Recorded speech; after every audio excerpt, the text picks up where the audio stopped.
يا أيها الذين آمنوا ليستأذنكم الذين ملكت أيمانكم والذين لم يبلغوا الحلم منكم 3 مرات من قبل صلاة الفجر وحين تضعون ثيابكم من الظهيرة ومن بعد صلاة العشاء 3 عورات لكم ليس عليكم ولا عليهم جناح بعدهن طوافون عليكم بعضكم على بعض كذلك يبين الله لكم الآيات والله عليم حكيم وإذا بلغ الأطفال منكم الحلم فليستأذنوا كما استأذن الذين من قبلهم كذلك يبين الله لكم آياته والله عليم حكيم والقواعد من النساء اللاتي لا يرجون نكاحا فليس عليهن جناح أن يضعن ثيابهن غير متبرجات بزينة وأن يستعففن خير لهن والله سميع عليم صدق الله مولانا العظيم الصلاة والسلام عليك يا سيدي يا رسول الله الصلاة والسلام عليك يا سيدي يا حبيب الله الصلاة والسلام عليك يا سيدي يا شفيع المذنبين وعلى آلك وأصحابك يا سيدي يا رحمة للعالمين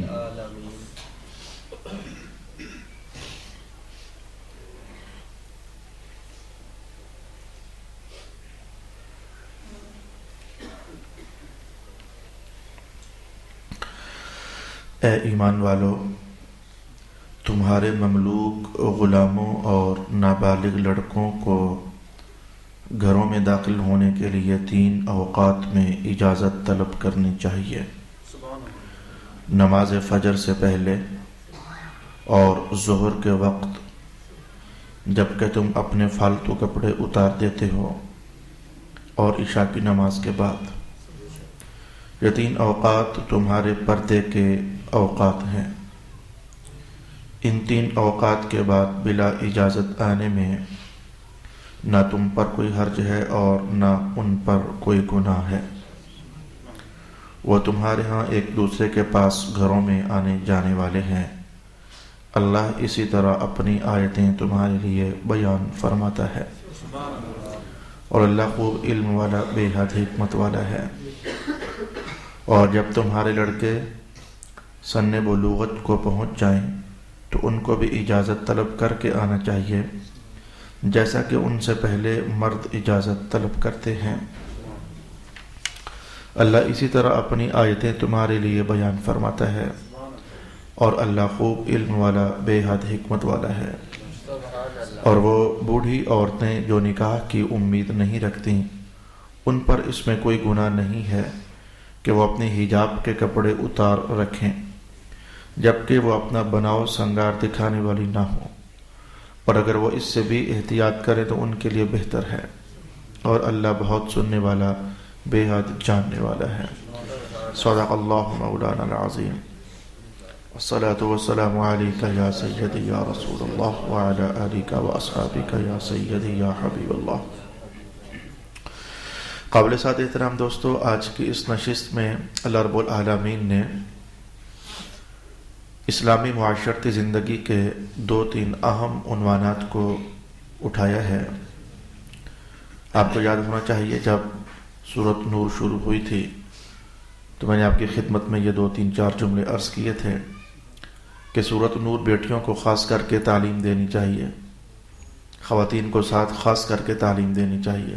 رسول پاک علیہ الصلوۃ والسلام کا حکم تھا۔ بیٹوں کو خاص کر کے سورہ مائدہ کی تعلیم دینی چاہیے۔ بنیادی وجہ یہ تھی کہ سورۃ نور کے اندر بہت سارے گھریلو عنوانات اور گھریلو معاملات اللہ تعالیٰ نے نازل فرمائی ہیں، اور وہ چیزیں جو اپنے مقام پر اللہ کے ہاں اور شریعت پاک میں اہم ترین احکام کے درجے میں ہوتے ہیں، لوگ اسے توجہ ہی میں نہیں لاتے ہیں۔ ماحول ایسا بنا ہوا ہے جیسے کہ ابھی ہم سیکھنے لگیں گے تھوڑی ہی دیر کے بعد کہ وہ چیزیں جس کو آپ نارملی اگنور کرتے رہتے ہو اور کوئی خاص اہمیت دلوں میں نہیں آتی، یہ تو نارمل چیز ہے، لیکن آپ محسوس کرو گے کہ اللہ کے ہاں وہ چیز نارمل نہیں ہے، بڑی اہمیت کی حامل ہے۔ تو آج کی تلاوت کردہ آیات بینات میں سے پہلی آیت میں ہم 5 یا 6 یا 7 کچھ اتنے کو احکام سیکھنے کا ارادہ کریں گے، جن میں سے 3-4 تو خود قرآن حکیم کے الفاظ میں لکھے ہوئے ہیں، اور باقی 2-3-4 جو ہم سیکھنے کا ارادہ کریں گے اللہ تعالیٰ کے فضل سے اسی آیت ہی سے وہ سمجھ بھی آ رہے ہوں گے۔ تو آئیں دیکھتے ہیں کہ سب سے پہلے کون سا مسئلہ بیان کیا جا رہا ہے۔ رب کائنات نے ارشاد فرمایا 2 طرح کے لوگ ہیں، ایک نابالغ بچے یعنی میں اس کو کھولنے لگا ہوں انشاءاللہ۔ نابالغ بچے 5 سال کا، 6 سال کا، 7 سال کا، 8 سال کا، چلو 9 سال کا بھی، چلو 10 سال کا بھی۔ 10 سال گزرنے کے بعد تقریباً ایسا ہوتا ہے کہ 11، 12، 13، 14 اور 15 مختلف بچے، بیٹیاں اور بیٹے، مختلف بچے یہ ان عمروں میں بالغ ہونا شروع ہو جاتے ہیں۔ میں چلیں اسی کو سب سے پہلے آپ کے لیے بیان کر دیتا ہوں، اس مسئلے کو کھولنا چاہتا ہوں اور ضروری سمجھتا ہوں۔ بچوں کا بالغ ہونا کب ہوتا ہے اور نابالغ کب تک رہتے ہیں، یہ بات اتنی ضروری ہے کہ اس پر احکام شریعت فوراً مترتب ہوتے ہیں۔ بچہ نابالغ ہے، کوئی بھی حکم شریعت اس پر نہیں، جو ہی بالغ ہو گیا باپ کو اور بچوں کو پتہ ہونا ضروری ہے، ماں کو اور بیٹیوں کو پتہ ہونا ضروری ہے میرا بیٹا اور میری بیٹی بالغ ہو چکے ہیں، تاکہ اللہ کے سارے احکام ان پر فوری لاگو کیے جا سکے۔ بالغ ہونے کے بعد ہر نماز جو گزر رہی ہے فرض ہے، بالغ ہونے کے بعد طہارت کے احکام فرض ہیں، بالغ ہونے کے بعد پاکی پلیتی کے احکام فرض ہیں، بالغ ہونے کے بعد زکوٰۃوں کے، روزوں کے، فطرانوں کے احکام فرض ہیں، حج کے احکام فرض ہیں، یعنی پوری شریعت ہی بالغ ہونے کے بعد بندے کے اوپر لاگو ہو جاتی ہے۔ اس لیے تو رسول پاک علیہ الصلوۃ والسلام بالغ ہونے سے بہت ہی پہلے ٹریننگ دینے کا حکم دے دیا کرتے تھے۔ روزے رکھوانا شروع کرو، نمازیں ان کو پڑھوانا شروع کرو، ابھی 7 سال کی ہیں تو تب بھی شروع کروا دو، بہت پہلے ٹریننگ دینا شروع کروا دیتے تھے۔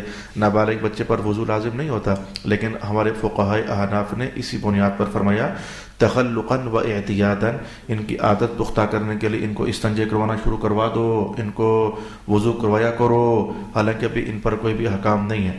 الغرض یہ ایک باؤنڈری لائن ہے کہ اس سے پہلے فل معافی ہے اور اس کے فوراً بعد ایک ذرے کی بھی معافی نہیں ہے۔ تو میں آپ کے سامنے سب سے پہلے بیان ہی یہ کر دیتا ہوں کہ بیٹے بالغ کب ہوتے ہیں اور بیٹیاں بالغ کب ہوتی ہیں۔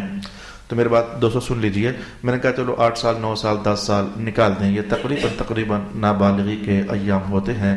پھر ایسا ہوتا ہے کہ بیٹوں کا الگ درجہ ہے، میں الگ کہتا ہوں، بیٹیوں کا الگ سلسلہ ہے، میں الگ کہتا ہوں۔ بیٹا بالغ ہو جاتا ہے اگر اس کے زیر ناف بال آ جاتے ہیں تو چیک کرنا چاہیے۔ یہ جو کام باقاعدہ حکم ہے وہ ہم کرتے ہی نہیں، اگنور کرتے ہیں۔ آپ سارے باپ مجھے کوئی بندہ بھی بتا سکتا ہے کہ کبھی آپ نے اپنے بیٹے کو پوچھا کہ آپ بالغ ہوئے کہ نہیں ہوئے؟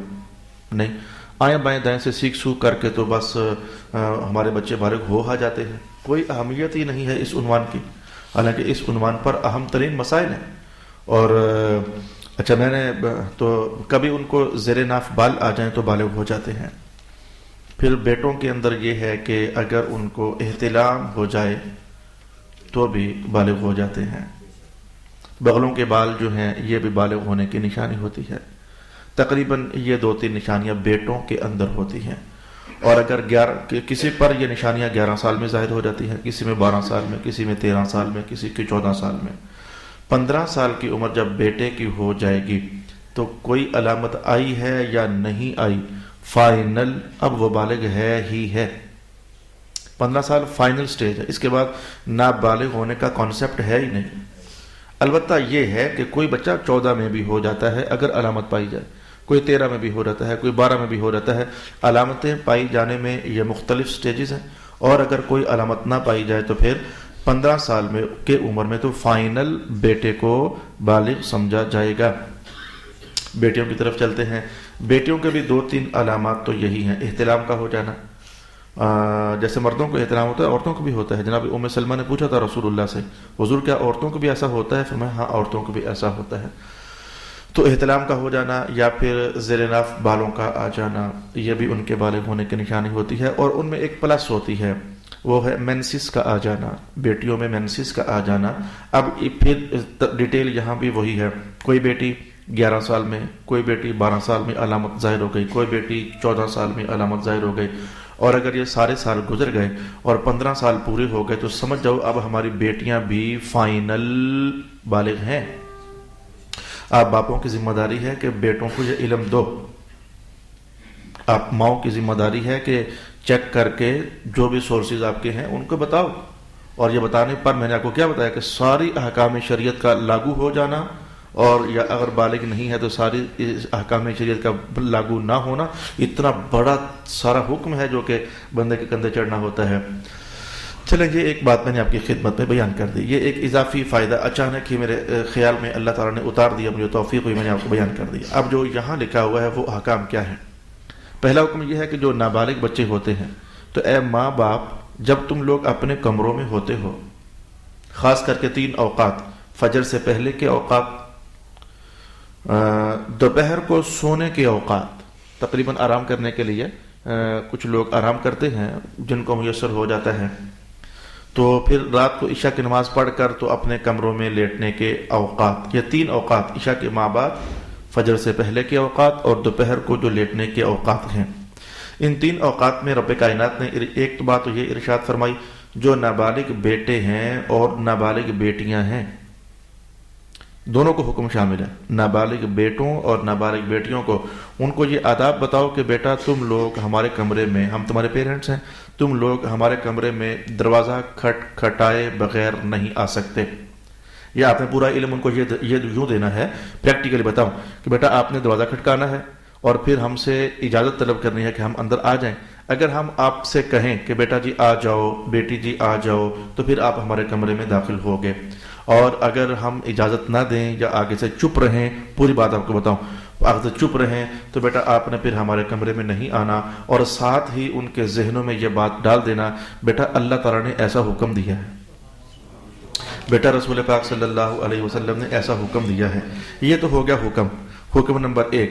حکم نمبر 2 وہ آج ہمارے پاس ختم ہو چکا ہے, اس لیے اس کا اشارہ کر دیتا ہوں, لیکن وہ ہمارے پاس ہے ہی نہیں ہے. جہاد ہوتے تھے تو پھر جہاد کے نتیجے میں کافروں کے مرد اور عورتیں وہ غلام بنا لیے جاتے تھے. تو وہ جو غلام ہوتے تھے, بندے ہوتے تھے, وہ غلام ہوتے تھے. جو عورتیں ہوتی تھیں وہ باندیاں ہوتی تھیں, تو ان سے گھروں کے کام کاج کروایا جایا کرتے تھے. اگر کوئی ان سے اسلام قبول کر لیتا تو اسلام پھر خوش ہوتا تھا کہ آزاد ہی کر دو. کئی بہانوں سے آزاد کرنے کی تلقین ہو جاتی, تو جب تک وہ کفر میں رہتے تو ان کفر کی ذلت باہر کے ان پر چڑھی ہوتی ہے, تو ان کو غلام بنا کر رکھا جائے. تو وہ چونکہ گھروں کے اندر غلام, خدام, باندیاں ہوتی تھیں, تو پھر وہ گھروں کے کام کاج کرنے کے لیے بے الفتی سی ہوتی تھی. آ جانا, چلے جانا, کمرے میں داخل ہو جانا, کوئی برتن اٹھانا ہے, صفائی کرنی ہے, 100 ان کے کمروں میں آنے جانے کا نظام ہوتا تھا. جبکہ جناب ابن عباس فرماتے ہیں کہ زمانہ بھی وہ تھا جبکہ ابھی تک گھروں کے دروازوں پر پردے لگانے کا کوئی رجحان نہیں تھا. بعض گھروں میں تو دروازے بھی نہیں ہوتے تھے, یعنی یہ چیز بھی جناب ابن عباس فرماتے ہیں. تو ایسی حالات میں ایک دن جناب اسما نے عرض کر دیا رسول اللہ سے, یا رسول اللہ یہ کیا ماجرا ہوا کہ ہم اپنے ایک چادر میں ہم ہوتے ہیں اور کوئی خادم کمرے کے اندر بغیر پوچھے آ جاتا ہے, تو کوئی اس سلسلے میں کوئی حکم نہیں آپ دیتے ہیں. تو یہ سارے اسباب بن رہے تھے. تو رب کائنات نے پھر یہ حکم اتارا کہ جو جیسے میں نے ابھی آپ کے سامنے کہا, جناب اسما نے عرض بھی کی تھی, تو رب کائنات نے فرمایا کہ اچھا یہ جو خادم لوگ ہیں یہ بھی ساتھی ہیں, اور جو خادمائی ہیں, ایک ہوتا ہے نوکر چاکر گھر پہ, وہ حکم ان کا بھی وہی ہے, لیکن یہاں مراد وہ نہیں ہے. یہاں مراد ہے کہ یہ جو خادم اور باندیاں جو جہاد کے نتیجے میں ہمیں حاصل ہوا کرتے تھے ان کے احکام بیان ہو رہے ہیں. لگے ہاتھ تو پلس کر لیں, جو گھروں کے اندر بعض خاندان ایسے ہیں جو چھوٹی بچیاں کہیں سے مانگ کر لے آتے ہیں بطور کام کاج ہی کے, پھر وہ 24 گھنٹے انہی کے گھروں میں رہتی ہیں. اگرچہ یہ بات خود بہت زیادہ توجہ کے لائق ہے, اے ان بچیوں کے باپو تم یہ کیا کر رہے ہو. ٹھیک ہے غربت آ گئی ہے, لیکن غربت نبھانے کا یہ طریقہ ہرگز نہیں ہے کہ تم اپنی بیٹیاں فار ایور کسی کے گھر میں چھوڑ دو. ہرگز یہ میرے بھائیوں میری بہنوں یہ طریقہ نہیں ہے. وہ غربت آئی ہے تو تم خود سنبھالو. باپ تیری ذمہ داری تھی یہ گھر پالنا, انہیں اپنی بیٹی ہی کسی گھر بھجوا دی ہے. بہت خطرناک آپ میں کہوں گا جرم کر لیا ہوا ہے آپ نے جس نے بھی ایسا کیا. اور رکھنے والوں کو بھی اللہ سے ڈرنا چاہیے کہ بیگانی بچی کبھی بھی ایسے 24 گھنٹوں گھر میں نہیں رکھنی چاہیے. ڈرنا چاہیے اس سے اللہ تعالیٰ کا, اللہ تعالیٰ کے حکام کے اعتبار سے ڈرنا چاہیے. وقت سے پہلے احتیاطی تدابیر کہتے ہوئے یہ قول کر رہا ہوں. تو ان کو بھی 7+ کر لیں. یہ 3 طرح کے طبقے ہو گئے. میں 3 طرح کے طبقے, نابالغ بچے اور گھروں کے غلام اور باندیاں بول رہا ہوں لیکن ہے نہیں ہے. البتہ تیسرا طبقہ پلس ہو چکا ہے. یہ گھروں کے اندر چھوٹے بچے یا بچیاں جو گھروں میں 24 گھنٹوں کے لیے بطور کام کاج کے لا کر رکھ لی جاتی ہیں, نہیں رکھنی چاہیے لیکن رکھ لی جاتی ہیں, تو ان کے لیے بھی یہی احکام ہے. کیا کا احکام یہ ہے کہ بچوں خواہ تم ہمارے نوکر چاکر ہو, خواہ بیٹے بیٹیاں ہو, خواہ تم ہمارے خادم باندیاں ہو, تم ہمارے گھروں ہمارے کمرے کے اندر بغیر اجازت کے داخل نہیں ہو سکتے ہو. اب یہ تو ہو گیا حکم. اب اگلی بات آپ کو فوراً سمجھ ہے, اگلی بات آپ کو فوراً سمجھ ہے. جناب ابن عباس فرماتا ہے کہ ان اللہ ستیر ویحب الستر, اللہ تعالیٰ بہت پردہ پوش ہے اور وہ پردہ پوشی ہی کو پسند فرماتا ہے. یہ 3 اوقات میاں بیوی کے بڑے خاص اوقات ہوتے ہیں. تو چلو میں کہتا ہوں کچھ بھی انتہائی کاروائی نہ ہو, میاں بیوی کی جو انتہائی کاروائیاں ہوتی ہیں چلو وہ نہ بھی ہو, کچھ ابتدائی مراحل ہی چلو میں کہہ رہا ہوں کہ کمرے کے اندر نبھائے جا رہے ہوں, ابتدائی مراحل بھی, تو ان کوئی نظر جب پڑے گی تمہیں حیا آئے گی اور ان کے ہی جان بیدار ہوں گے, ان کے ہی جان بیدار ہوں گے. تو یہ اندر سے کچھ اس طرح کی سوچیں. بچے بڑوں کو جیسا کرتے دیکھتے ہیں, آپ کو پتہ ہے میرے بھائی, وہ بچے ویسا فالو کرنے کی کوشش کرتے ہیں. تو شریعت پاک نے کس قدر باریکی سے اور کس قدر نچلی سطح سے آ کر کے ہمارے بچوں کا کردار بچانے کا اہتمام کیا ہے. حالانکہ کمروں کے اندر کون ہے؟ ہمارے ماں باپ ہیں, لیکن کہا نہیں بیٹیاں تم بھی ذرا الگ رہو. یہ تو ہو گیا وہ حکم جو قرآن پاک نے ہمیں ارشاد فرمایا. اب رک کر کے میں نے کہا کہ 2-3-4 باتیں اور بھی ماحول سے ہم نے سیکھنی ہے. محسوس کرنا کہ نابالغ بچے ہوں جنہیں ابھی ان عنوانات کا شعور ہی نہیں ہوتا. نابالغ بچوں کو بہت حالات اب تو بہت بدل گئے, اللہ تعالیٰ ہمارے قوم کو ہدایت نصیب فرما دے. حالات بہت بدل گئے, لیکن جس دور کی یہ کہانی چل رہی ہے, نابالغ بچے جن کو ان عنوانات کا, یہ میاں بیوی یہ سارے عنوانات کا شعور ہی نہیں ہوتا, تو شریعت تو وہاں بھی سمجھا رہی ہے کہ بھلے ان کو شعور نہیں ہے لیکن اس آگ سے دور ہی رکھنا ہے. اب خود سوچ کر بتا سکتے ہو مجھے میرے دوستو, خود سوچ کر بتا سکتے ہو اس باپ اور ماں کا کیا جواب ہوگا قیامت والے دن, جو خود اپنے بچوں کو لے کر ٹی وی پر بیٹھے ہوئے ہیں. چلو میں کہتا ہوں ٹی وی پر بیٹھنا بھی ابھی جرم نہیں شروع ہوا, ٹی وی پر جب کچھ ایسا ویسا چل رہا ہوتا ہے وہ تب بھی بیٹھے ہوئے ہیں. اب تو جرم شروع ہو گیا ہے نا. صرف ٹی وی پر بیٹھنے پر تو آپ کہہ سکتے ہو مذہبی پروگرام لگا ہوا تھا, مان لیا, لیکن جب اپنی سرپرستی میں یا سرپرستی ہوتی ہی نہیں ہے, تم پتہ نہیں گھر میں کہاں کہاں ہوتے ہو, اور بچے اکیلے ٹی وی ریموٹ لے کر چل رہے ہوتے ہیں, تو اس وقت کیا تھرک رہا ہوتا ہے اس ٹیلی ویژن پر, وہ سارا کچھ ان کی نظروں سے گزر رہا ہوتا ہے. اب میں مفتی نہ بھی بنوں اتنا زیادہ, اتنے مفتی تو آپ بھی ہو, سمجھ آ رہی ہے آپ کو کہ آپ سے بچوں کی تربیت میں خیانت ہو گئی ہے. کیوں تمہارے بچے بے آوارہ ہو گئے ہیں, بے لگام ہو گئے ہیں, کیوں تمہارے قابو میں نہیں آ رہے ہیں, کیوں 9th 10th کلاس کے بچے جو ہم لڑکیوں کے پیچھے بھاگ رہے ہیں, وہ گھر سے ان کی پراپر کیئر نہیں کی گئی.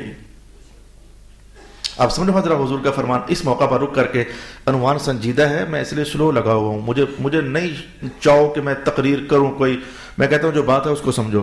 یہ حضور پاک نے کیا فرمایا تھا کہ والدین جو بنائیں گے بچے وہی بنیں گے. ہر بچہ تو ٹھیک پیدا ہوتا ہے, جو کچھ والدین بنا دیں گے وہی کچھ بچے بن جائیں گے.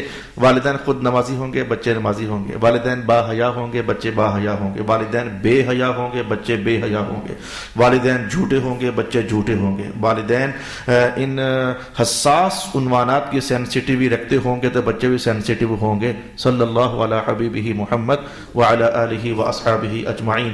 لہذا پیغام تو کو پہنچ گیا. اس پیغام کو پہنچنے کے بعد اب آپ کی ذمہ داری اس کو اپلائی کرنا ہے, اپنے گھروں میں اس کو اپلائی کرنا اب آپ کی ذمہ داری یہ ہے جو چھوٹے بچے آپ کی نگہداشت میں ہیں، کیئر میں ہیں، تربیت میں ہیں، آپ ان کو یہ باتیں روکنا تو روکنا ہی ہے، لیکن لگے ہاتھوں جو بات قرآن پاک میں نہیں لکھی ہوئی لیکن سمجھ آ رہی ہے کہ یہ بچے کیوں اپنے پیرنٹس کے کمروں میں نہ آئیں، کہ کہیں کچھ ایسی ویسی حرکت پر ان کی نظر نہ پڑ جائے تو ڈسٹربنس ہو جائے گی ان کے کیریکٹر میں، اور ہیجان پیدا ہو جائے گا اور تپش پیدا ہو جائے گی.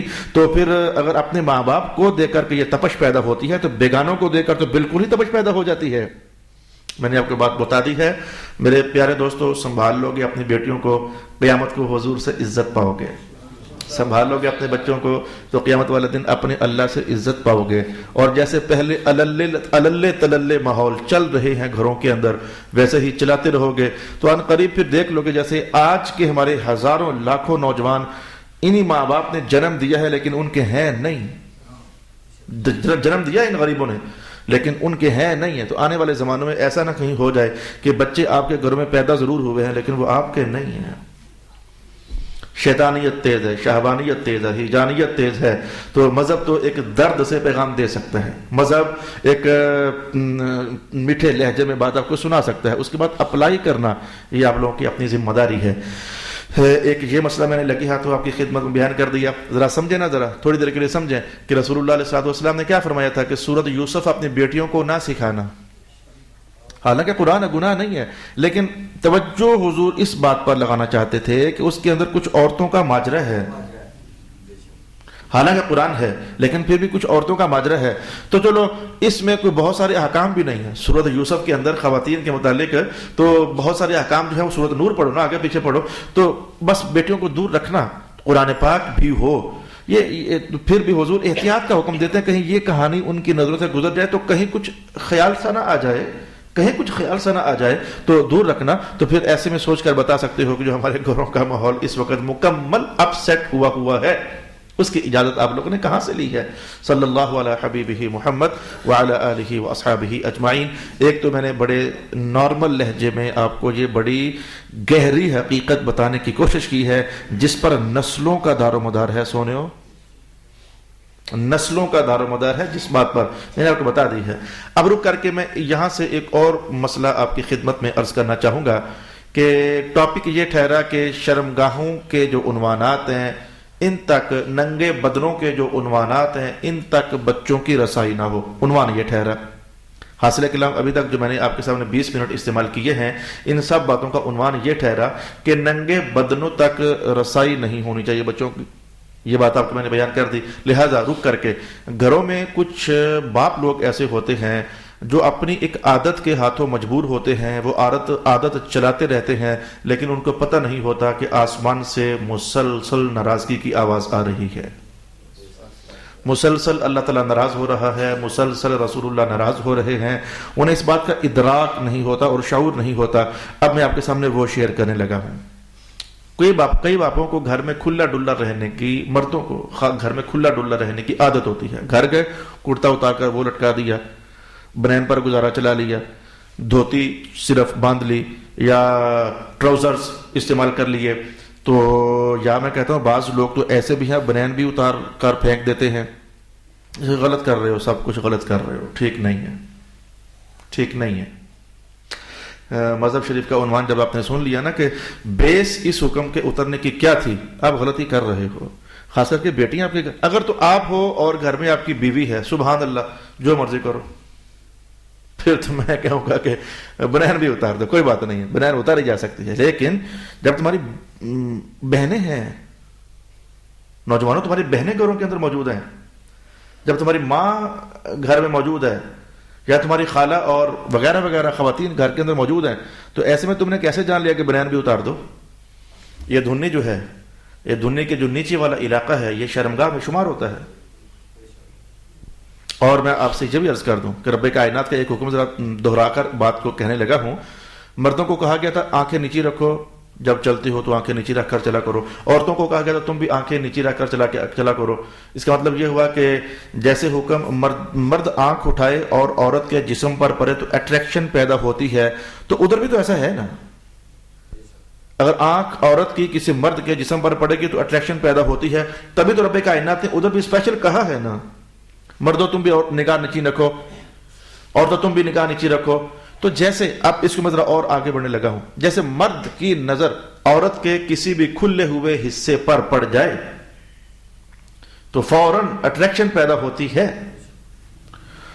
تو ایسا ادھر بھی تو ہے، خاتون کی نظر اگر کسی مرد کے کھلے ہوئے حصے پر پڑ جائے تو میں نے مان لیا کہ مرد کا سینہ، مرد کی پشت، مرد کے کندھے، بازو یہ شرمگاہ نہیں ہے، مان لیا، لیکن کیا جو رغبتیں ادھر پیدا ہو سکتی ہیں وہ رغبتیں ادھر پیدا نہیں ہو سکتی ہیں؟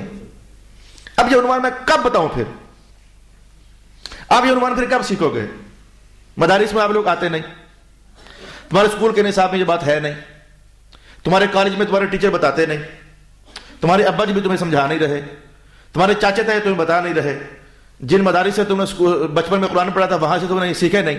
اب اگر محراب کے اندر بھی مجھے اللہ نے توفیق دے دیا ہے، مجھے یہاں پہنچا دیا، تو پھر میں بھی بیان نہ کروں؟ اب زندگیاں گزر کے سیکھے نہیں، اور جب موقع بن گیا ہے تو اب بھی تم اس طرح کی یہ کیسے مسائل بیان ہو رہے ہیں، اب بھی ایسا کرو گے؟ لا حول ولا قوت الا باللہ العلی، موت سے قریب ہو چکے ہو اور ابھی تک بنیادی شرمگاہوں کے عنوان نہیں سیکھے آپ لوگوں نے، نسلیں پال چکے ہو اور ابھی تک بنیادی احکام سے نہ آگاہ ہو تم لوگ۔ تکلیف ہوتی ہے، یہ تکلیف مجھے اس لیے ہوتی ہے کہ ایک جگہ پر رولا پڑ گیا تھا، ایک صاحب نے کچھ مسائل بیان کر دیے، محلے میں شور ڈل گیا، ہاں یہ کس طرح کی باتیں کر رہے ہیں؟ تو گھر میں جیسے روزانہ حج کر رہے ہوتے اور تم اس مولانا کے محلے دار پیچھے پڑ گئے، یہ کس طرح کی باتیں سنا رہے ہیں؟ تو گھر میں جیسے روزانہ حج کر رہے ہوتے ہیں، گھر میں بے حیائی مکمل چلے، حیا نہیں آتی بے حیاؤں کو، آپ لوگ ہی ہو اور کون ہے؟ گھر میں بے حیائی چلے تو بے حیاؤں کو حیا نہیں آتی ہے، اللہ رسول کے حکام بتاؤ تو بڑے با حیا بن جاتے ہیں۔ اعوذ باللہ من الشیطان الرجیم، خون کھول جاتا ہے کہ مذہب کی بات کرو تو حیائیں تمہاری بیدار ہو جاتی ہیں، اور تمہاری عورتیں، بیویاں، خواتین کھلے منہ پورا بازار کا چکر کاٹ کے آئیں، اس وقت تمہاری غیرت اور حیا مری ہوتی ہے۔ مسلمانوں، اس لیے میں نے پہلے بھی آپ سے کہا کہ جو اللہ کا حکم ہے کہ مجھے کہنا ہے اور میں نے کہہ دینا ہے، سننے آتے ہو آؤ، نہیں آتے نہ ہو، مجھے کہہ دینا ہے۔ صلی اللہ علی حبیبہ محمد وعلی آلہ واصحابہ اجمعین، الصلاۃ والسلام علیک یا سیدی یا رسول اللہ وعلی آلک واصحابک یا سیدی یا حبیب اللہ۔ تو گھروں کے اندر جو باپ لوگ ہیں یا گھروں کے اندر جو دادا لوگ ہیں انہیں احتیاط کرنی چاہیے، ایسے کپڑے اتار کر گھر میں کوئی اگر گرمی اتنی لگ گئی ہے، تمہیں اتنی گرمی لگ گئی ہے کہ پتلا سوٹ لے لو جس سے شرمگاہ چھپی رہے، کوئی کلرڈ وائٹ نہیں، اس سے پھر وہ جسم نظر آتے ہیں، کوئی کلرڈ پتلا سا کرتا سا لے لو، بنا لو، تو لوگ گرمی اپنی اڑانے کے لیے، لیکن بنانے بھی اتار کر پھینک دیتے ہو۔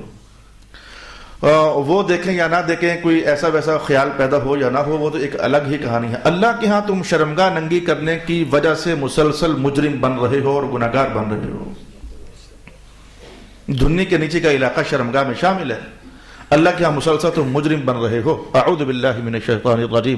آئے ذرا اس آیت کو غور سے دیکھتے ہیں، میں نے تو اگلی آیت بھی تلاوت کر دی تھی، لیکن میں اسی عنوان کے احکام ہم سیکھتے سیکھتے ہمارا وقت پورا ہو رہا ہے۔ اے ایمان والو، چاہیے کہ اجازت طلب کیا کریں تم سے نابالغ لڑکے، لڑکیاں بھی اس میں شامل ہیں۔ قرآن پاک کی یہ عادت ہے کہ مرد مذکروں کو حکم دیتا ہے، مؤنثیں خود بخود ہی ساتھ شامل ہوتی ہیں، یہ قرآن پاک کا اسلوب ہے۔ مردوں کا غلبہ ہوتا ہے اور عورتیں مغلوب ہو کر، ماتحت ہو کر احکام الہیہ میں خود بخود ہی شامل ہوتی ہیں۔ ورنہ قرآن نے ہمیشہ یہی کہ اقیموا الصلاۃ، اے مردوں نماز پڑھو۔ اس کا معنی یہ تھوڑا کہ عورتوں نے پڑھنی نہیں ہے، عورتوں نے بھی نماز پڑھنی ہے، لیکن اسلوب قرآن یہ ہے کہ مردوں کو مخاطب کیا جاتا ہے اور خواتین خود بخود ہی ان احکام میں شامل ہوتی ہیں۔ تو تمہارے وہ بچے جو کہ ابھی بالغ نہیں ہوئے، تو 3 اوقات ایسے ہیں کہ جن میں وہ بغیر اذن طلب کیے کمروں میں داخل نہ ہوا کریں۔ ایک تو یہ کہ من قبل صلاۃ الفجر، جب میں اس آیت پر پہنچا تو مجھے لاہور کی ایک فیملی یاد آ رہی ہے، ہرگز غلط ہے، ہرگز غلط ہے، آپ سے شیئر کرنے لگا ہوں۔ وہ اپنے آپ کو ذرا اس طرح کا ماحول شو کرنا چاہ رہے تھے، ہم مسلمان ہیں، ذرا کھلے ڈلے مسلمان ہیں، کیا یہ پردہ داری کیا ہوئی؟ کیا ہوتا تھا ان کے گھر میں جو مجھے اطلاع دی گئی کہ میاں اور بیوی نرم درجے کی ابتدائی کارروائی سب کے سامنے کر رہے ہیں۔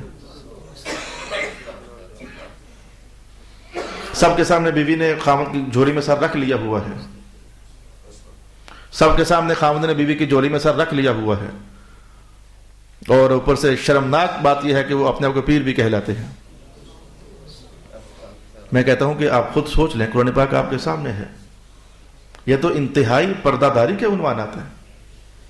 اپنے بیٹے بھی ہوں تو پوچھ کر آؤ بھائی ہم اندر ہیں, اپنی بیٹیاں بھی ہوں تو پوچھ کر آؤ بھائی ہم اندر ہیں. اور جناب ابن عباس رضی اللہ تعالیٰ عنہ خاص کر کے کیا ارشاد فرماتے ہیں کہ ان اللہ ستیر, اللہ تو پسند ہی کرتا ہے کہ وہ پردہ پوشیاں ہونی چاہیے. صلی اللہ علی حبیبہ محمد وعلی آلہ واصحابہ اجمعین. ابھی کچھ احکام اور بھی اہم ہیں, وہ میرا خیال ہے کہ اگلی نشست میں ہم جان سکیں گے. البتہ ایک آیت کو میں سمیٹ دیتا ہوں, اگلی آیت کو میں جلدی سے سمیٹ دیتا ہوں, اور چونکہ اس کی ڈیٹیل میں اس سے پہلے بیان کر چکا ہوں. پہلی آیت میں کہا گیا جو نابالغ بچے ہیں پوچھ کر رہا کریں. اگلی آیت میں کہا گیا جب بالغ ہو چکتے ہیں تو پھر ان کے احکام وہی ہیں جو پیچھے ہم مردوں کے بیان کر آئے ہیں. نابالغی کی حالت میں جب پوچھنے کی اجازت ضروری ہے تو پھر جب بچہ بالغ ہو جائے پھر تو پوچھو ہی نہ, پھر تو پکا حکم ہے کہ جیسے باقی لوگ. ایک صحابی نے عرض نہیں کیا تھا یا رسول اللہ گھر میں صرف میں ہوتا ہوں, میری اماں جان ہوتی ہیں, تو اب بھی کیا میں دستک دے کر جایا کروں؟ تو حضور نے کیا جواب ارشاد فرمایا تھا, بالکل کلک کرتا ہوا جواب سرکار دو عالم نے کھلا ڈلا پھر ارشاد فرما دیا تھا, تو چاہتا ہے کہ اپنی اماں کو کبھی ننگا دیکھے؟ کہا نہیں حضور میں تو یہ نہیں چاہتا. تو فرمایا کہ کبھی وہ کپڑے تبدیل کر رہی ہو سکتی ہیں, تو جب وہ گھر میں اکیلی ہیں تو کبھی نہا سکتی ہو سکتی ہیں, تو چاہتا ہے تو لہذا جو جب بچے ہمارے بالغ ہو جائیں تو پھر تو احکام بڑے کڑے ہو گئے. رک کر کے ایک اور چیز آپ کو بتا دوں, وہ دیورو حیا کرو. صاف سی بات ہے, دیورو حیا کرو. تمہیں کس نے کہا ہے کہ بھابھی کے کمرے میں ایک دم سے جا سکتے ہیں؟ کس نے تمہیں پڑھائی پٹی ہے؟ بے حیائی کرتے ہو اور بھابیاں مذاق کرنے ہوتے ہیں. کس نے تمہیں کہا کہ بھابیوں سے بڑے مذاق کرنے ہوتے ہیں؟ بغیر پوچھے اس کے کمرے میں جانا ہوتا ہے. وہ ایک عورت ہے اور اسلام کی ایک باقاعدہ مخاطب اس کی عزت ہے اور اس کا احترام ہے. وہ کمرے میں 100 اپنے انداز میں لیٹ سکتی ہے, کپڑے جسم سے ہٹ سکتے ہیں, الٹا سیدھے کپڑے ہو سکتے ہیں, تو تم بغیر پوچھے کمرے میں داخل ہو جاؤ. جبکہ خاص کر کے آپ کا بھائی بھی گھر کے اندر موجود ہے, وہ دونوں کمرے کے اندر موجود ہے. تمہیں کس نے کہا؟ یہ شکایت میرے پاس پہنچی ہے باقاعدہ, یہ بھائی بغیر پوچھے کمرے میں آ جاتا ہے. حیا کرو, دیورو حیا کرو, ڈرو اللہ تعالیٰ سے. ایک دن تم نے بھی قبر میں چلے جانا ہے, وہاں جا کر تمہارے مذاق سارے نکل جائیں گے. یہ چسکے تمہیں چڑھے ہو مذاق کرنے کے, یہ سارے مذاق نکل جائیں گے تمہارے. اعوذ باللہ من الشیطان الرجیم. لگے آدھوں یہ اچانک میرے خیال میں بات آ گئی ماحول ہی میں سے کہ یہ بھی ایک واقعہ ہوا ہے. ہوتے ہوں گے, زیادہ ہوتے ہوں گے, لیکن میرے پاس ایک خبر پہنچی, یہ بغیر پوچھے ہمارے کمرے میں آ جاتا ہے. چھوٹا بھائی ہمارا اگرچہ, لیکن ہمیں اچھا نہیں لگتا ہے. تو اچھا نہیں لگتا ہے, شریعت کو بھی اچھا نہیں لگتا ہے, رسول اللہ کو بھی اچھا نہیں لگتا ہے, اللہ تعالیٰ کو بھی اچھا نہیں لگتا ہے. تو فرمایا کہ لیس علیکم ولا علیہم جناح بعدہن. البتہ کوئی اور اوقات ہوں تو اچھا, اگر بچہ بالغ ہو جاتا ہے تو پھر تو سب کے لیے احکام یہ ہے کہ جب تک اذن نہ لے لیا جائے, جب تک پوچھ نہ لیا جائے, اس وقت تک داخل نہ ہوا جائے. آج رب کائنات پتہ آیت کیسے سمیٹی ہے, کذالک یبین اللہ لکم الآیات. اللہ نے تو باتیں خوب کھول کر بیان کر دی ہیں. اب اسے کھول کر اور کیا ہوتا ہے. اس آیت کو بھی یوں ہی کہا, اللہ نے خوب کھول کر بیان کر دی ہیں. اور اگلی آیت میں پھر کہا کذالک یبین اللہ لکم الآیات. اللہ تو گلیں کھول کھول کر بیان کر رہا ہے تمہارے لیے. اب اس بعد اپلائی کرنا تو تمہاری اپنی ذمہ داری بنتی ہے نا. اللہ تعالی ہم سب کو رسول پاک علیہ الصلوۃ والسلام کی شریعت پاک پر عمل کی توفیق نصیب فرمائے. ہمارے بچوں کے کردار محفوظ ہو جائیں, ہماری بیٹیوں کے کیریکٹر محفوظ ہو جائیں. وآخر دعوانا الحمد للہ رب العالمین.